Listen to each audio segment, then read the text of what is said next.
Donongora kafira sanga ponna na ulu bisame ningara jayo dolinye ha chapali ibora ila mama brazula jadindo maja nyamina araba kale odo maja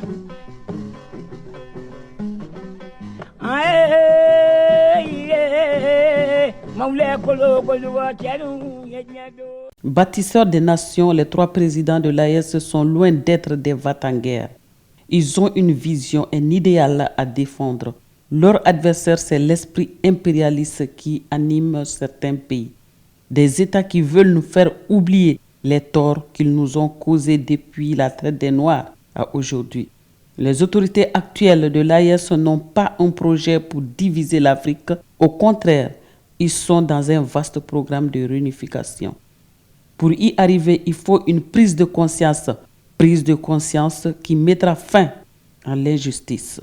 La pauvreté collée aux trois pays de l'AES n'est que préjugé. Il nous revient en droit de décoller cette étiquette en conformité avec les décisions des trois chefs d'État de mettre fin aux exploitations illicites de nos ressources. Les pays dits riches nous pillent encore, nous exploitent continuellement pour s'enrichir davantage. Ces trois dirigeants veulent arrêter de tendre la main pour recevoir l'infime partie de nos richesses. La vision de l'AES, c'est de garantir, c'est d'être responsable et surtout d'être maître de notre destin. Ils œuvrent sans relâche pour mettre fin à la domination, à la subordination, à combattre la pauvreté, le chômage et donner aux citoyens une vie paisible, durable, sociable, décente pour garantir l'espoir du développement économique et culturel. Les trois présidents de l'AES se battent contre l'axe du mal qui va à l'encontre des intérêts de nos pays. Ils ne cherchent pas à interrompre la collaboration et la coopération avec les autres pays africains, qu'ils soient de la CEDEAO ou d'une autre organisation, qu'ils soient voisins ou pas.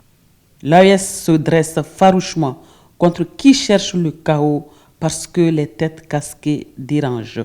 Pour ceux qui doutent encore de l'orientation des peuples de l'AES, sachez qu'ils ont déjà tracé la voie qui leur mène au bonheur. L'aiguille aimantée indique toujours la direction du nord.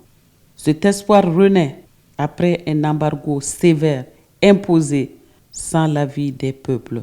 Oui, il renaît après une sanction sévère contre des citoyens qui n'ont rien demandé que de vivre en paix. Quand on confond la saveur du sucre et celle du sel, la fin est assurée. Il en est ainsi pour des institutions communautaires.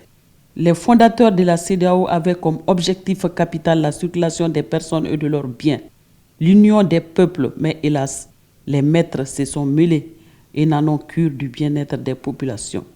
Peuple, réveillons-nous contre ces pratiques d'une autre époque.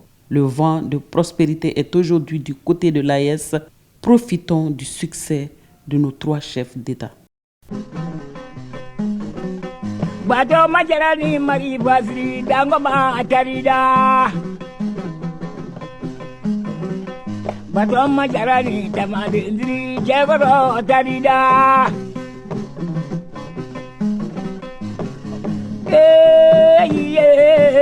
Maule kolo koluga chadu menyanye sajara sabahu la yamaye.